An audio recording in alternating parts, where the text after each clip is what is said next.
जियता पे मिले नाही माई बाप के भोजनिया, मुअला पे देवे लोग पिपरा में पनिया, मुअला पे देवे लोग पिपरा में पनिया।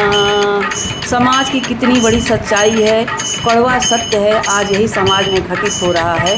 तो सुनिए, जियते पे मिले नाही, जियता पे मिले नाही माई बाप के भोजनिया, मुअला पे देला लोग पिपरा में पनिया, मुअला पे देला लोग पिपरा में पनिया। गौवा भर खाला पूरी, गौवा भर खाला पूरी पनीर और बुनिया, मुअला पे देवे लोग पिपरा में पनिया, मुअला पे देला लोग पिपरा में पनिया।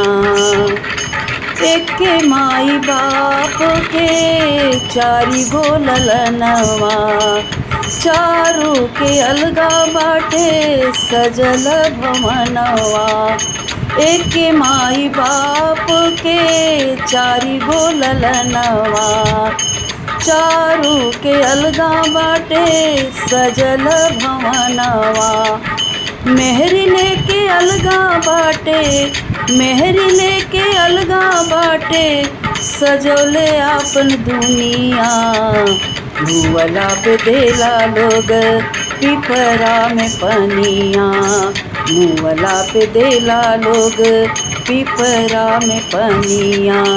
जियता पे मिले नाही, जियता पे मिले नाही माई बाप के भोजनिया, मुअला पे देवे लोग पिपरा में पनिया, मुअला पे देला लोग पिपरा में पनिया। नमस्कार, कितना बड़ा सत्य है ये, इसको समाज से मिटाना बहुत ज़रूरी है। नमस्कार।